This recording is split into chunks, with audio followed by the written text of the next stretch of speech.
Bonsoir très chers téléspectateurs, bonsoir partout où vous nous suivez pour votre nouveau numéro du magazine Deadline. Merci pour vos messages, vos appels.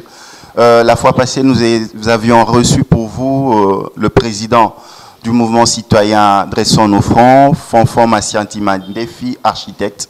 Avec lui, nous avons scruté la réalité sur la vie politique et les attentes de la société. Vous avez été très nombreux à nous appeler, à interagir sur nos plateformes réseaux sociaux et à nous suivre partout dans le monde.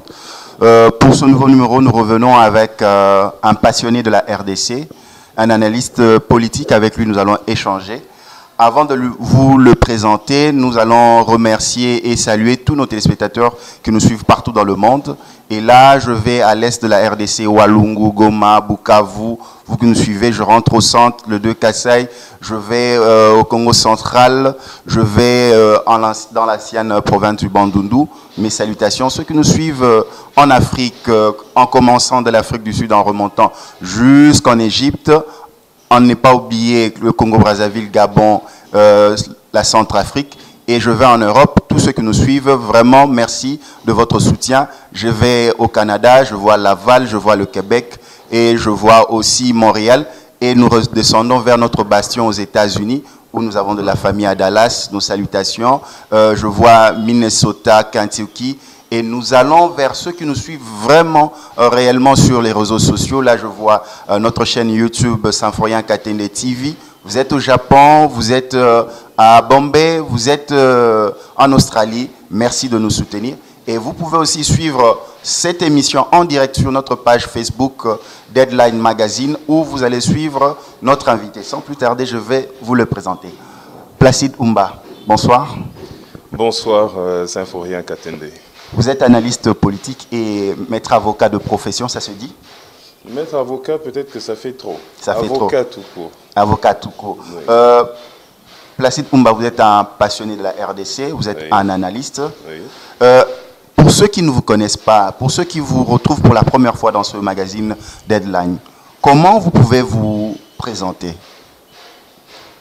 Placide Umba Juvenal, avocat de profession, comme ça a été déjà dit avant moi, chercheur, mais également surtout analyste politique. Passionné, oui, mais j'ai surtout à cœur l'idée que le Congo reprenne sa place comme il le mérite à travers le monde.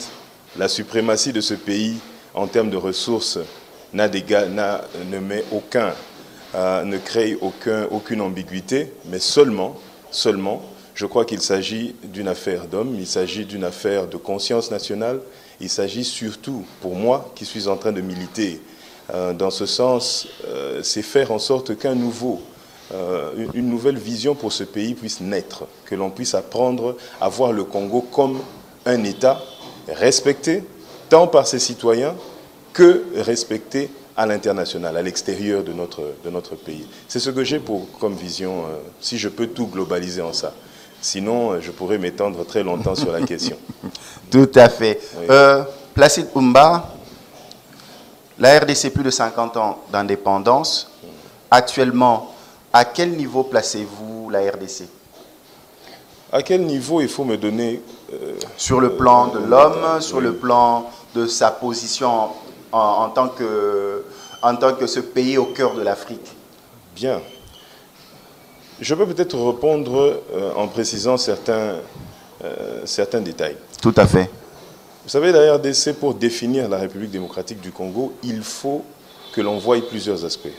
Dans la géostratégie, je pense que personne ne doute sur la place qu'occupe ce pays au centre de l'Afrique et presque même au centre du monde. En termes de ressources, je ne serai pas le premier à en parler.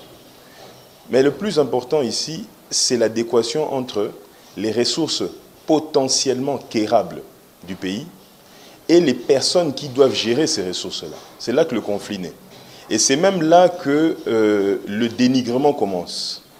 Et vous allez voir paradoxalement que sur le plan des ressources, nous sommes au top 10 du globe, mais en termes de ressources humaines, je vous laisse tirer les conclusions.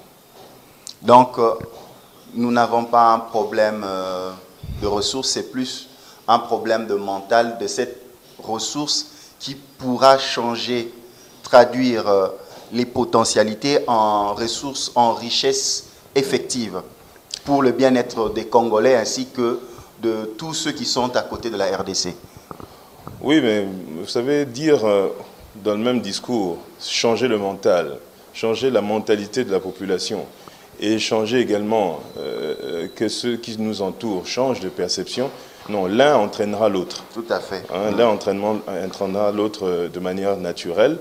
Le plus important maintenant, c'est de commencer d'abord par nous-mêmes. D'abord par nous-mêmes. Parce qu'au fond, c'est la risée sur le peuple n'est pas vraiment justifiée. En fait, nous sommes victimes, même le peuple congolais en lui-même se sent victime d'un système qui, aujourd'hui s'améliorant bien sûr, mais qui pendant des décennies l'a emprisonné, l'a embrigadé dans une sorte de cave où personne ne pourrait émettre une idée novatrice. C'est ça le problème. L'émergence ne vient pas de la routine.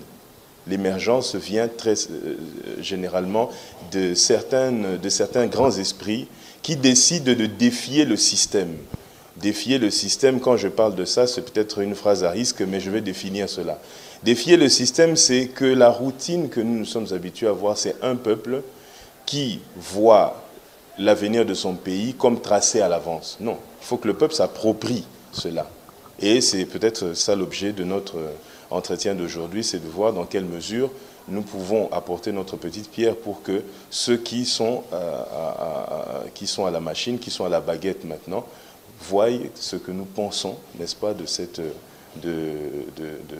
ce qu'ils partagent comme vision de la gouvernance désormais. Voilà, vous êtes dans le magazine Deadline. C'était notre entrée en matière avec Placide Juvenal Umba, qui est notre participant à ce nouveau numéro du magazine Deadline sur Kin 24 Télévision. Ce soir, nous allons relever les défis pour l'émergence de la RDC sur le plan politique, social et économique. Placide Umba l'a si bien dit, il faut un homme, cette ressource qui peut tout changer. C'est la raison pour laquelle nous allons y aller. Placide Umba, il y a de cela quelques jours, nous avons eu cette alternance à la tête de la nation pour la première fois. L'ancien président Joseph Kabila, actuellement sénateur, après élection, a cédé sa place à Félix Antoine Tshisekedi Tshilombo. Nous étions ravis. Le monde était étonné. L'euphorie est passée. Maintenant, place à cette analyse critique qui permettrait de changer les choses. Plus de 80 millions d'habitants, 2 345 km² de superficie, des potentialités énormes, mais la RDC stagne à décoller. En tant qu'analyste, quels sont les défis, par exemple, parce que nous avons remarqué que nous parlons plus de politique, nous parlons plus de vision politique, au lieu de s'attarder sur le travail qui permettrait de faire décoller le Congo. Aujourd'hui, quelle est cette position politique crédible qui permettrait de mettre toutes les filles et les fils congolais au travail? Parce que, je vais vous donner un exemple, vous remarquerez dans toutes ces sociétés publiques, les gens mécontents, 50 mois impayés, ainsi de suite, mais nous avons remarqué que c'était plus de politiciens à la tête de ces institutions, à la place des professionnels, des techniciens, des praticiens de ces domaines. Qu'est-ce que vous pouvez dire? Quelle est la nouvelle donne politique que la Ve République doit appliquer pour éviter cela, là où nous nous retrouvons aujourd'hui? Bien, pour répondre à cette question, je pense que je m'en vais d'abord m'appuyer sur le discours du jour. que vous avez mis en exergue. Tout à fait. Le jour de cette investiture. Je pense que j'ai remarqué un phénomène rare, mais très, très intéressant. C'est que quelques jours avant, le président sortant avait comme dit, avoué à la nation entière, en toute humilité, il faut le dire, il faut le reconnaître, qu'il avait fait sa part. Et sa part était de sortir le pays d'une instabilité politique caractérisée avec tout ce que nous avons connu comme problème dans la sous-région, de manière générale. Le président Kabila, pour ne pas le citer, a dit avoir fait ce qu'il pouvait pour ramener le pays à un processus démocratique qui se voulait une alternance régulière, qui appelait une alternance régulière, qui appelait le peuple à un rendez-vous électoral tous les 5 ans. C'est chose faite. Mais le nouveau président, lui, tout en saluant toutes ces actions, l'alternance n'était pas que la cérémonie. Pour moi, l'alternance, c'était plutôt la continuité, mais en même temps la cassure. La continuité de l'institution président de la République, mais la cassure dans certaines pratiques qui ont fait de l'ancien président, dans une certaine mesure, une victime de ce que le pays était déjà depuis des décennies. Parce que la critique est facile, à mon avis. Mais là, la on n'est pas réalité, oui, la réalité de la gestion d'une nation comme la RDC a toujours été un casse-tête, même au niveau international. C'est dû à plusieurs facteurs, ça ne date pas d'aujourd'hui, ça date déjà de notre sortie de l'indépendance. Même le colonisateur avait eu du mal à gérer la mixture culturelle qu'il y a en RDC, la mixture d'idées. Voilà pourquoi je pense que pour moi qui suis analyste politique, je pense que le discours en lui-même, le président Félix Tshisekedi avait déjà réparti ça en 5 points que moi j'ai trouvé intéressants. Il a commencé son discours par rappeler, après avoir salué naturellement tous les grands acteurs de la politique congolaise durant les années d'indépendance, il a rappelé l'importance de la RDC sur le plan géostratégique. D'abord, en rappelant les potentialités en termes de ressources naturelles, les potentialités en termes de ressources humaines, les potentialités à venir également, puisqu'il a parlé d'une industrie croissante, des nouvelles technologies, qui auraient de plus en plus besoin dans les décennies à venir des ressources venues directement du sol de la République démocratique du Congo. Donc nous sommes un pays d'avenir. Et le président l'a compris. Placide Umba, nous avançons. À très bientôt, nous devons avoir un gouvernement. Oui. Problème, l'actuel président n'a pas la majorité. C'est le FCC qui a 350 sièges, à peu près. Oui. Je suis en train d'avancer. Oui. Voici mon parcours. Est-ce que ce n'est pas l'homme politique qui viendra faire ses propositions? Parce qu'il faut avoir une stratégie pour vivre ensemble en politique. La politique, c'est un monde d'intérêts qui se font et qui se défont. Est-ce que nous ne parlerons pas plus du langage politique, des accords politiques, à la place d'une vision par rapport à une stratégie permettant d'amener le peuple congolais au vrai développement? Est-ce que cela ne va pas causer un blocage dans un avenir proche? Ou bien ça sera une force, tout le monde devra composer, travailler ensemble avec une même synergie, parce que ça ne veut pas dire si vous êtes du FCC ou de l'EDPS ou du CACH ou de l'AMUCA que vous n'avez pas cet intérêt commun plutôt pour la RDC. Ça m'étonnerait d'abord qu'il y ait un conflit ou un blocage. Ça veut dire que finalement on assisterait à une classe politique qui n'a pas encore compris ce que ça veut dire l'intérêt supérieur de la nation. Tout à fait. Ça m'étonnerait. Mais je ne pense pas qu'on arrivera à ça. Tout à fait. Je ne pense pas qu'on arrivera à ça, puisqu'ils ont pu se dépasser dans beaucoup de choses. Je pense que la classe politique congolaise, bien que très critiquée, a quand même montré un grand élan de maturité. Mais il ne faut pas oublier que quand on parle de classe politique, on parle de plusieurs tendances au même moment. Le problème de la diversité de la RDC, selon tel que je vois la chose, ne vient pas seulement de la limitation des partis politiques ou des camps ou des plateformes électorales. Ça vient également de plusieurs affinités qui peuvent avoir plusieurs dimensions. Et donc, lorsque l'on dit que l'on n'a pas la majorité, que le président n'a pas la majorité au Parlement, et que... Donc c'est un faux débat. C'est un faux débat, je pense, puisque les deux, ils sont contraints de cohabiter. C'est une union forcée, si vous voulez. Donc cohabitation, coalition, oui, c'est la même chose. Non, je pense que ce n'est pas la même chose. La cohabitation et la coalition ne portent pas n'a pas la même portance, même de par la dimension linguistique de la chose elle-même. Lorsqu'on parle de cohabitation, c'est le strict nécessaire.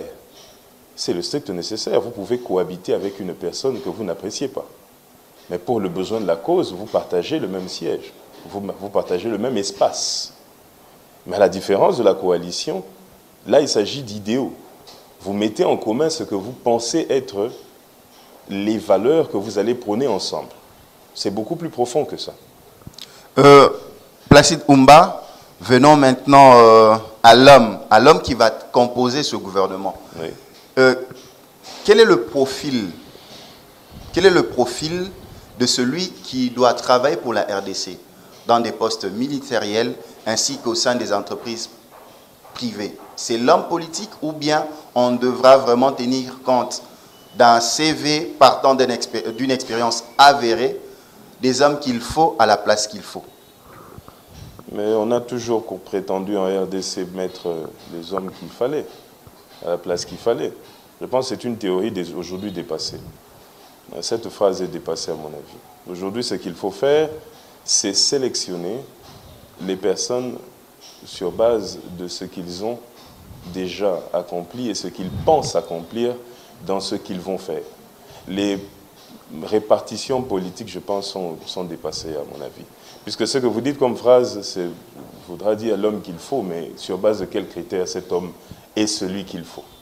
Donc, selon vous, on doit faire, par exemple, appel à projet ou bien concours.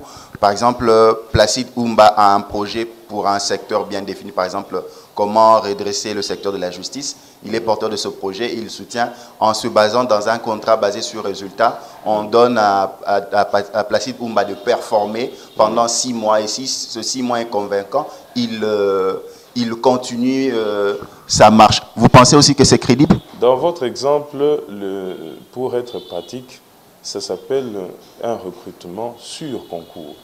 Donc, ce recrutement-là est d'ailleurs la meilleure des options, puisque je pense qu'il est important pour le cas de la RDC de faire un effort pour réduire l'espace de la cooptation politique.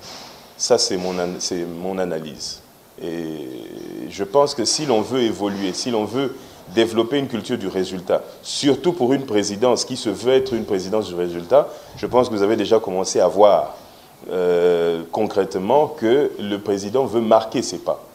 Et l'atmosphère économique, financière et politique même du pays vit dans cette psychose de se voir être questionné désormais sur l'évolution de la gestion de X ou Y individus qui seraient en charge d'une partie du patrimoine de l'État.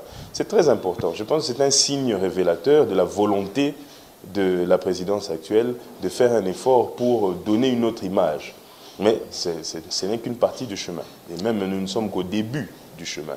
Le reste à faire, c'est de tout mettre en œuvre désormais pour que le gouvernement à venir, puisque c'est là le nœud de la question, le gouvernement qui doit normalement mettre en œuvre la politique du chef de l'État, puisse suivre à pas réguliers ce que la vision de départ du chef de l'État avait initié. Ça veut dire une gouvernance qui sera axée sur la lutte contre la corruption, contre des antivaleurs qui se sont installés, qui ont pris pied dans la gestion de la chose publique en RDC depuis des décennies. C'est une lutte énorme.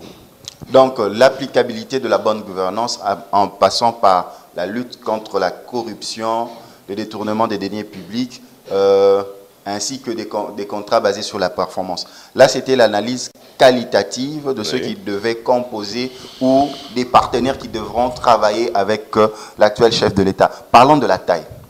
Faut-il retourner à notre système des ministres? Là, vous avez 60 ministres. Ou bien, quelle est la taille qu'il faut pour ce gouvernement? Comment nous pouvons cogiter cela? Généralement, la capacité d'agir dépend aussi étroitement, et j'y crois, du nombre des personnes, de la taille de votre équipe. Et il a été prouvé que plus on est nombreux, moins on est efficace dans ce qui est de la planification de certains objectifs à atteindre. Généralement, je suis convaincu qu'une équipe bien réduite, une équipe compacte surtout, est capable de grandes choses. Placide Oumba, la justice élève une nation. Est-ce que nous allons arriver vraiment à cet état de droit? Vous, en tant qu'avocat, comment mettre en applicabilité cette notion d'état de droit? L'état de droit, c'est un état d'abord qui est appareillé avec des instruments capables de faire régner l'ordre, mais également prôner une équité des personnes qui exercent ces différents ministères, du magistrat jusqu'au simple huissier de justice. L'appareil de l'État a été fortement malade pendant des années. Et que je crois en l'état de droit, c'est pour ça que je suis avocat. Je ne peux pas, moi, exercer la profession d'avocat sans croire en l'état de droit. Ce serait contradictoire. Mais si je parle de l'état de droit ici, c'est pour dire des réformes plutôt dans la considération du personnel, puisque c'est très important comme facteur. On ne peut pas, quelles qu'en soient les réformes institutionnelles à faire, tant qu'on ne se sera pas intéressé à la condition de l'exercice de l'être humain, les conditions de travail de l'être humain, il sera difficile d'avancer, puisque voyez les conditions dans lesquelles les magistrats sont obligés de travailler dans notre pays. Voyez les conditions dans lesquelles nous sommes en train de vouloir faire exécuter une justice, alors que ceux qui sont supposés exercer au nom de cette justice ne sont même pas justement traités. Permettez-moi cette tautologie. Donc la justice elle-même se tue en tuant ses instruments. Donc je ne peux pas, moi, avocat, soutenir la thèse du relancement d'un état de droit sans que l'on ne revoie les conditions de traitement de ces personnes-là, de ces magistrats, de ces auxiliaires de justice que nous sommes aussi, parmi tant d'autres. Voilà en général, puisque d'ailleurs le président l'a rappelé dans son discours. J'ai lu quelque part, je l'ai bien suivi en parlant de la corruption. Oui, mais cette corruption, ça c'est une très bonne chose. Et je sais que lorsqu'il est en train de parler de corruption, il a très bien conscience de la capacité de notre personnel judiciaire à faire un travail de qualité. S'il vous fallait faire un plaidoyer auprès du chef de l'État, ça serait lequel? Le plaidoyer, c'est de penser au personnel de l'administration judiciaire. Du plus haut gradé au moins gradé, surtout au moins gradé. À cet huissier qui est obligé pour signifier un jugement de marcher sous le chaud soleil sans être subventionné, sans être capable d'être soutenu par son administration, qui est obligé d'évoluer au gré de la mendicité, ça doit cesser. Il faut que la justice fonctionne comme un appareil parfait, un appareil qui fonctionne, un appareil qui ne fonctionne pas que dans un sens. Ça, c'est ça l'état de droit. Nous voici dans la seconde moitié de nos échanges si riches avec Placide Oumba Juvénal, qui analyse l'actualité politique et donne ses avis pour la bonne marche de la RDC. Nous passons au social. Oui. Le social, les gens ont décrié social, social, social. Placide Juvénal Oumba, par où devons-nous commencer dans le social? Est-ce l'éducation? Est-ce la santé? Quels sont les secteurs prioritaires, selon vous, par rapport au social du Congolais? Presque tout est prioritaire. C'est ça l'inconvénient d'amasser beaucoup d'années dans une certaine négligence. C'est ça la conséquence. tout devient finalement prioritaire. Et c'est ça aussi qui fait l'ambiguïté sur le début de l'action. Tout politicien en RDC se pose la question, une fois assumant des fonctions politiques, se pose la question de savoir où commencer. C'est l'énigme de tout le monde, puisque si on savait où commencer, on serait déjà sorti de ce problème. Mais je pense qu'il faut se greffer à... Je reviens encore sur le discours d'investiture. Ce discours est très important, puis c'est le début d'un régime. C'est le premier discours d'un régime. Il faut s'y agripper. Le problème, comme je l'ai dit, j'aime mettre le peuple au centre. L'homme congolais au centre. Vous rétablissez les conditions, puisqu'à lire ce qui se passe dans les entreprises qui sont déjà visées par des grèves et consorts, le plus grand problème ne vient pas de la structure même de l'entreprise, de l'organisation du travail, mais plutôt de la rémunération. Et la rémunération, qui est le motif de la grève, est un danger. Ça veut dire que c'est là, à mon avis, qu'il faut commencer. Même si la législation n'est pas encore adéquate et ne met pas le pays dans un état où on peut compétir avec des pays beaucoup plus avancés que le nôtre, mais au minimum respecter les textes qui existent déjà. Commencer d'abord par ça, commencer d'abord par éradiquer les malversations financières que l'on a un peu partout, lutter surtout contre ce système qui consiste à se couver derrière X ou Y, se sentir en sécurité pour autoriser, on va dire, légitimer la mégestion dans la structure que l'on gère. C'est une pratique, malheureusement, qui a détruit le pays pendant des années. L'on croit que, puisque l'on est à l'abri quelque part, puisque l'on est de l'obédience politique, d'une telle ou telle autre obédience politique, on se croit tout permis. Non, la loi doit sévir non seulement pour ceux qui sont qui sont en dehors, mais pour ceux également qui sont dans les institutions et surtout dans les postes de gestion. Et je pense que cette nouvelle vision, cette nouvelle façon de voir la gestion de l'État, cette indépendance en disant la question politique, qu'est la question politique, la question de la gestion de la chose publique, c'est une autre question.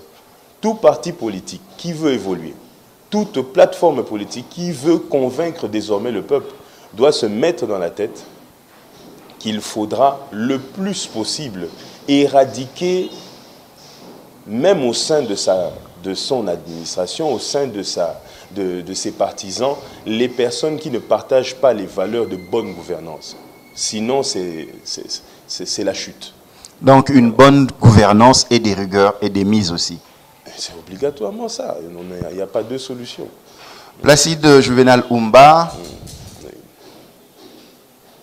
la famille en tant que cellule de base d'une société, elle est déstructurée en voyant les différents problèmes sociaux que nous voyons dans nos médias. Les parents n'arrivent plus à prendre en charge correctement les enfants. Les enfants s'adonnent à la rue. Chez les filles, vous avez le phénomène Oudjana. Chez les garçons, vous avez le phénomène Kuluna. Donc, il faudrait que l'action du chef de l'État puisse d'abord soulager les familles. Les familles dans cette structure managériale économique, ce sont les ménages qui fournissent la main-d'œuvre aux entreprises. Vous avez épinglé dans vos propos la rémunération. Donc tout doit aller par rapport à une rémunération décente, afin que les parents qui sont les chefs de famille, là je vois maman et papa, pour éviter les problèmes de parité. Donc il faudrait, pour une première action, que le chef de l'État puisse réaliser cette approche des salaires décents pour les familles. Moi, je peux vous répondre d'une autre façon. Lorsque je vous cite le mot fonctionnaire de l'État, quel est le sentiment qui vous... Permettez-moi pendant 2 secondes de jouer le journaliste. Quand je dis fonctionnaire de l'État, quelle est l'image qui vous vient en tête? Malheureusement, je ne pourrais pas répondre parce que je suis journaliste. Voilà. Donc, pour vous aider à répondre là-dessus, fonctionnaire de l'État est synonyme de prolétaire en RDC. Ce qui est totalement contradictoire avec la vision du fonctionnaire de l'État sous d'autres cieux. Sous d'autres cieux, le fonctionnaire de l'État inspire la confiance, inspire le respect, inspire la dignité, puisqu'à travers la fonction publique, on honore une nation. Voilà pourquoi d'ailleurs, mis à part le serment du chef de l'État, son serment d'investiture est également le signe de son engagement comme premier fonctionnaire de la République. Voilà. Le social est lié au monde de l'emploi. Le monde de l'emploi est lié à l'économie, à l'industrie, pour répondre efficacement à la création de richesses en vue de chasser les barrières de la pauvreté, les frontières de la pauvreté. Ces axes prioritaires de création de richesses, la RDC regorge des potentialités énormes en termes de richesse du sous-sol. Quand le président de la République veut se lancer aussi dans l'agriculture, parce que le fait de se dire que nous avons un sous-sol riche, nous oublions le sol. Êtes-vous d'accord? Mais je vais répondre également par une sorte de question. Qui a dit que ce sont les mines qui vont sortir notre pays de la misère? Ceux qui soutiennent cette thèse ont totalement tort. La première richesse constante de notre pays, ce ne sont pas les mines. Les mines sont des ressources périssables qui peuvent s'épuiser du jour au lendemain. La plus grande capacité de la RDC, c'est de lutter contre la faim à travers ces 80 millions d'hectares de terres arables. C'est ça la force, la véritable force de la RDC. La deuxième force de la RDC, c'est la masse de sa main-d'œuvre disponible. 43 millions de Congolais en âge de travailler. Vous connaissez combien de pays à travers le monde qui ont cette capacité? 43 millions, je cite bien. Donc, pour revenir même à la question que vous me posiez avant, si je tiens à ce que la fonction publique soit une priorité pour le chef de l'État, c'est pour lui donner les capacités de permettre à l'État d'offrir à la population toutes les disponibilités pour l'entrepreneuriat, pour favoriser l'entrepreneuriat. Nous avons un guichet unique de création d'entreprise. Je pense que cette structure, le jour où vous aurez l'occasion de leur poser la question, ils vous diront combien le peuple congolais est entrepreneur. Depuis que ce guichet existe, c'est une explosion de création d'entreprises auquel nous assistons. Mais le problème qui les accompagne, c'est presque toujours cela. Déficit des capitaux disponibles à investir. Le problème, c'est que le peuple ne communique pas avec le système bancaire. Le peuple ne peut pas y accéder parce que les prêts bancaires ne peuvent être octroyés que à travers des garanties que vous devez offrir. Qu'est-ce que vous possédez, vous, à garantir, à déposer comme hypothèque pour que la banque vous octroie un crédit? Vous n'en avez pas. Et quand bien même la banque vous donnerait un crédit en RDC, il faut poser la question de savoir combien ce pourcentage est élevé. S'il est élevé, ce n'est pas la faute des banques. S'il est élevé, c'est à cause du risque d'insolvabilité. C'est peut-être ça ce que le peuple ce pourquoi le gouvernement, la présidence du président Félix Tshisekedi doit s'attarder. Si le peuple n'accède pas à ces différentes opportunités financières, c'est à cause de son incapacité à rembourser. Le pouvoir d'achat de la population est tellement faible que cette faiblesse fait que les institutions bancaires émettent beaucoup de réserves à octroyer des crédits. Et quand on n'octroie pas de crédits dans un pays, c'est l'investissement qui chute. Et quand l'investissement chute, malheureusement, le PIB va avec. Puisque le peuple ne produit pas. Le PIB, c'est le produit intérieur brut. Mais s'il n'y a pas de production intérieure et qu'on ne compte que sur les investisseurs étrangers, d'ailleurs, on ne compte pas que sur les investisseurs. Ceux qui le disent, ceux qui ont ce credo à la bouche, disent quoi? Nous comptons sur les investisseurs étrangers. Mais dans quelle philosophie politique nous nous inscrivons? Nous allons nous attendre de livrer notre jeunesse à l'emploi de notre main-d'œuvre entre les mains des étrangers. Non. Je pense que les étrangers doivent venir trouver un système égalitaire où ils arrivent dans un cadre, dans un pays où une classe d'investisseurs congolais existe, une grande classe, et eux restent minoritaires. En ce moment-là, nous avons la capacité d'avoir notre souveraineté en main. Mais lorsque nous hypothéquons notre souveraineté, lorsque même des groupuscules entre guillemets d'investisseurs étrangers cherchent même des fois à prendre l'audace d'influencer les décisions politiques, c'est dangereux pour la souveraineté d'un État. À mes yeux d'analyste politique, c'est très dangereux pour la souveraineté d'un État. Puisqu'aujourd'hui, on cherche à influencer la signature d'un arrêté ministériel. Demain, on va chercher à influencer quoi? Un décret du Premier ministre. Et le lendemain, ce sera quoi? L'ordonnance d'un chef de l'État. Mais quand un lobby d'investisseurs étrangers sont déjà capables d'atteindre ce niveau, ça veut dire que nous devons nous poser des questions. Ça veut dire que nos priorités doivent changer. Nous devons penser à autre chose. Voilà pourquoi, puisque votre émission passe également à l'étranger, j'en appelle à cette diaspora. Les débats politiques, c'est bien. Ça aide le pays à avancer. Les critiques politiques, c'est bien. Ça aide à avancer. Mais le retour chez soi, c'est encore mieux. Le retour chez soi aide justement à ramener les capitaux nécessaires, mais des capitaux congolais. Puisqu'il faut arrêter de compter sur les capitaux étrangers. Vous voulez le développement de votre pays, vous êtes à l'étranger, vous êtes dans XY continent, mais vous souhaitez ce développement-là à travers les investissements des Indiens ici chez nous, ou des Pakistanais, ou je ne sais pas, des Libanais. Alors que vous êtes tenancier de grands fonds à l'extérieur du pays. Non. Mais tout cela, comme je vous le dis, je continue à saluer ce discours réconciliateur, passe également par la réconciliation de la classe politique. Voilà.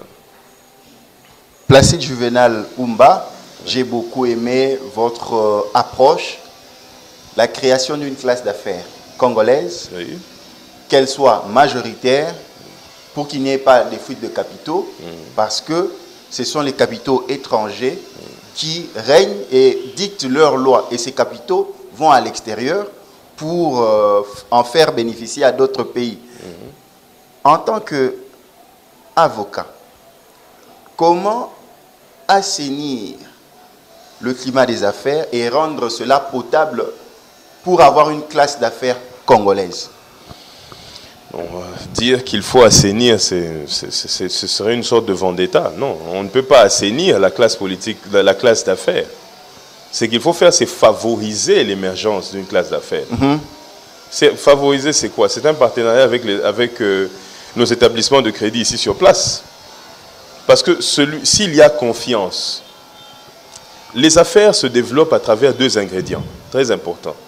Le capital de la confiance envers le partenaire avec qui vous faites affaire. Et le deuxième bras, c'est la confiance envers l'État dans lequel vous investissez. Si on n'a pas confiance, tout pays à travers le monde, toute armée à travers ce globe terrestre n'a pour seul objectif que protéger les intérêts du pays pour lequel il se bat, ou elle se bat. Donc, tous ces États qui investissent des millions, des milliards de dollars américains dans leurs armées, c'est pour préserver la confiance des investissements. Vous-même, vous êtes journaliste, vous savez ce qui se passe lorsque à Wall Street ou au Nasdaq, il y a le moindre mouvement. C'est la Maison-Blanche qui tremble. Mais la Maison-Blanche tremble pourquoi? C'est parce qu'à long terme, ce n'est pas puisque les États-Unis vont chuter juste après une petite baisse du cours du dollar. C'est parce qu'à long terme, les investissements vont baisser. La confiance va baisser. Et quand une confiance baisse, ce sont les investisseurs qui quittent. Et quand les investisseurs quittent, c'est la fuite des capitaux qui s'ensuit, naturellement. Mais ce jeu, j'ai l'impression que, en tant qu'analyste, je ne veux pas me faire seulement analyste politique, puisque là, je suis dans la finance. Dans ce que je suis en train de dire, il ne s'agit pas d'une analyse seulement politique, puisque le politique empoisonne justement en RDC le monde financier. Je crois avoir lu d'ailleurs quelques réclamations de la FEC du 28 janvier lors de leur échange de vœux. Ils sont revenus sur certaines décisions et ils critiquent cela. Mais je pense que ça, c'est encore embryonnaire. En RDC, je pense que ce n'est pas la FEC qui doit ce n'est pas seulement notre regard, ce n'est pas vers l'Afrique, mais plutôt vers un véritable conglomérat de Congolais porteurs des capitaux capables d'influencer l'avenir de notre pays, capables d'avoir une incidence sérieuse et visible sur le PIB de l'État. Voilà, sans vous interrompre, Placide, il y a beaucoup de Congolais de la diaspora qui m'ont contacté. Nous avons même fait des émissions. Il y a un sérieux problème, cette question de double nationalité. Il dit, vous avez les Marocains, vous avez les Algériens et autres Africains qui sont à la fois originaires de leur pays et porteurs d'autres nationalités pour des bénéfices qu'ils ont. Et ceux-là en bénéficient dans leur pays d'origine. Ils peuvent créer des banques. Mais ici, quand vous revenez au Congo, parce que vous avez la nationalité étrangère et que vous ne pouvez plus garder la vôtre, ça aussi, ça permet aussi de décourager les investisseurs congolais de la diaspora. Parce que vous avez par exemple un homme d'affaires américain d'origine congolaise, ça lui faciliterait de venir investir. Mais si déjà il aura des problèmes par rapport à la nationalité et ça lui décourage, il dit bon, moi je reste aux États-Unis. Qu'est-ce que vous pouvez dire? Est-ce que c'est une vraie raison aussi? Ou bien l'État aussi doit penser à être plus large avec certains Congolais qui ont d'autres nationalités en tant qu'hommes d'affaires? Pour répondre à cette question, je voudrais revenir ici sur un acteur politique très connu de notre pays, de la scène politique congolaise, qui est également défendeur de cette thèse, de la double nationalité, avec possibilité d'exclure certains États limitrophes. J'ai apprécié cette idée dans la mesure où certains Congolais pourraient trouver leur compte dans cela. Mais dans notre pays, finalement, ce concept risque de prendre de l'envergure, même si au départ, lorsque les réformes institutionnelles ont donné lieu à cette législation-là, nous sommes encore sous l'ère Mobutu, l'idée c'était de compacter le peuple. Est-ce que c'était un compactage pour mieux gérer, pour mieux avoir la même mise sur la population? Ça, c'est autre chose, c'est un autre débat. Mais il s'avère qu'aujourd'hui, ce que vous dites est très important. Vous avez un problème où nous avons un nombre très important des compatriotes qui vivent à l'étranger, qui ont même adopté la nationalité de ces pays-là, mais qui n'ont toujours, qui ne parviennent pas à se débarrasser de la fibre congolaise. Qu'est-ce qu'il faut faire d'eux? Mais naturellement, il faut penser, revoir, mais surtout étudier les modalités de l'exercice de cette double nationalité. Moi, je pense que le débat se trouve à ce niveau-là. Qu'est-ce que le détenteur de la double nationalité peut avoir comme avantage, mais qu'est-ce qu'il ne peut pas non plus bénéficier comme avantage ici au pays? Parce qu'on ne peut pas non plus autoriser la double nationalité et permettre que le détenteur de deux nationalités différentes puisse exercer une fonction qui puisse mettre à sa disposition des informations strictement liées à la sécurité nationale, par exemple. Donc je suis contre cette idée.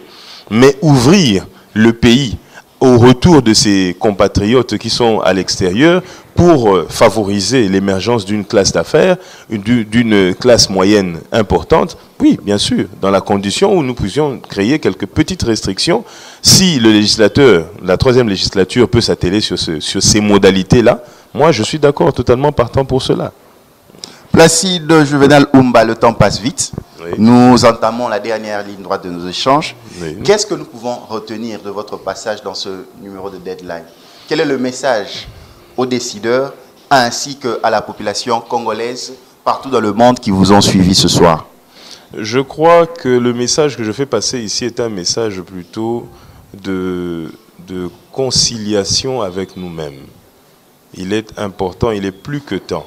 Maintenant que nous sommes entrés réellement dans le jeu de l'alternance politique, nous entrons dans la grande démocratie. Puisque nous étions des essayistes, nous essayions au début d'entrer dans la démocratie. Maintenant que nous avons sur le même territoire un ancien président et un nouveau président de la République élu en exercice, et demain nous en aurons peut-être deux, de plus en plus l'alternance avancera, je veux que le peuple retienne de cette intervention la nécessité de prendre conscience que l'heure est grave. Les enjeux ne seront plus politiques demain. Demain, la politique va reprendre sa place. Demain, ce sera l'économie. Demain, ce sera la finance congolaise qui va devoir faire parler.